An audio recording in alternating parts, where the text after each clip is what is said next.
আসসালামু আলাইকুম। নতুন এবং লং ভিডিওতে আপনাকে স্বাগতম।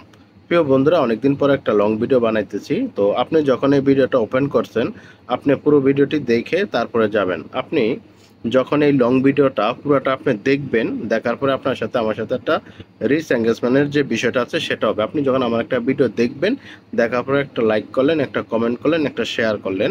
আপনি যখন আমার ভিডিওটা দেখছেন, দেখার পরে লাইক, শেয়ার, কমেন্টগুলো করলেন, তখন আপনার ভিডিওগুলো আমার সামনে দেখানো শুরু করবে ফেসবুক থেকে। আপনার ভিডিওগুলো আমার সামনে দেখানো শুরু করবে এবং আমার ভিডিওগুলো আপনার সামনে দেখানো শুরু করবে। তখন আপনার সাথে আমার সাথে একটা রিচ এঙ্গেজমেন্ট হয়ে যাবে। আর আপনি যদি আমার এই ভিডিওটা দেখার পরে যদি আপনি 5 সেকেন্ড, 10 সেকেন্ড, 20 সেকেন্ড দেখলেন, দেখার পরে লিভ নিয়ে চলে গেলেন, তাহলে আপনার সাথে আমার সাথে রিচ এঙ্গেজমেন্ট হলো না। আপনি যদি রিচ এঙ্গেজমেন্ট ফেসবুক থেকে যদি সফলতা অর্জন করতে চান, সেক্ষেত্রে আপনার ভিডিওগুলো দেখতে হবে। আমার ভিডিওগুলো, আমিও আপনার ভিডিওগুলো দেখব, আপনিও আমার ভিডিওগুলো দেখবেন। এটা হচ্ছে ফেসবুকের রুলস বা ফেসবুকের কাজ।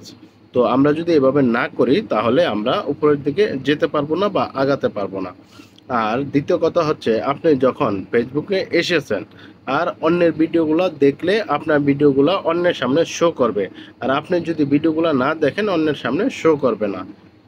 আর একে তো হচ্ছে লম্বা ভিডিও আমরা বানাইতে পারি না, আর লম্বা ভিডিও বানাইতে যা একটা কষ্ট হয়, এটা শর্ট ভিডিও বানাইতে কোনো টাইম লাগে না। এই লম্বা ভিডিওগুলো বানাইতে একটা কথা বলতে গেলে একটা ভিতরে আরেকটা চলে আসে, মানে একটা জিনিস বোঝানো সম্ভব হয় না ভালোভাবে। তো আপনাকে আমি যেটা বুঝাইতে ভিডিওটা শুরু করছি, আমি আরেক পয়েন্টে অন্যদিকে চলে যাচ্ছি। তো এটা হচ্ছে গিয়া এই লম্বা ভিডিওর ক্ষেত্রে সমস্যাগুলো এরকম হয়। আর এর ভিতরে এত কষ্ট করে ভিডিওটা বানানোর পরে যদি আপনি ভিডিওটা না দেখেন, তাহলে আরও মন খারাপ হয়ে যায়। তো আপনি যখন ভিডিওটা দেখবেন, একটা কমেন্ট করে দিবেন, শেয়ার করে দিবেন, উৎসাহিত করবেন। আপনি নিজে সফলতা পাচ্ছেন না বলে আরেকজনকে সফলতা হতে দিবেন না, তা না। আপনি মন থেকে অন্যের ভিডিও দেখবেন, লাইক করে দিবেন, শেয়ার করে দিবেন, কমেন্ট করে দিবেন। এটা হচ্ছে কি আপনার কর্তব্য। এবং অন্য যখন আপনার ভিডিওটা দেখবেন, তখন আপনিও কি সেম টু সেম সেই কাজটাই আপনি পাবেন।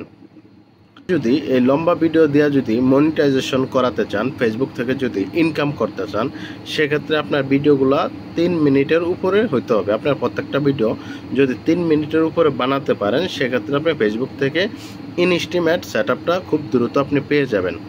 আর আপনার 40টার উপরে, আপনারা সবসময় চেষ্টা করুন 3 মিনিটের ভিডিওগুলো 40টা পর্যন্ত রাখার জন্য। আপনাদের পেজে 40টা রাখার পরে আপনারা মনে করেন যে ফেসবুক থেকে ইনস্টিমেটের সেট আপটা পাবেন। সবসময় চেষ্টা করবেন 3 মিনিটের উপরে ভিডিওটা বানানো একটা অভ্যাস করে নেওয়ার জন্য। আর 3 মিনিটের উপরে ভিডিওগুলো আপনারা যখনই বানাবেন, তখনই আপনারা কি ইনস্টিমেট সেট আপটা আপনারা পেয়ে যাবেন। আর আমি নিজেও চেষ্টা করতেছি 3 মিনিটের উপরে সবসময় কি ভিডিওগুলো বানানোর জন্য। তারপর 3 মিনিটের উপরে ভিডিওগুলো বানাইতে পারি না, কারণ একদিকে কথা বললে আরেক দিকে চলে যায়, কারণ 3 মিনিট সময় বোঝানোটা অনেক টাফ ব্যাপার হয়ে যায়।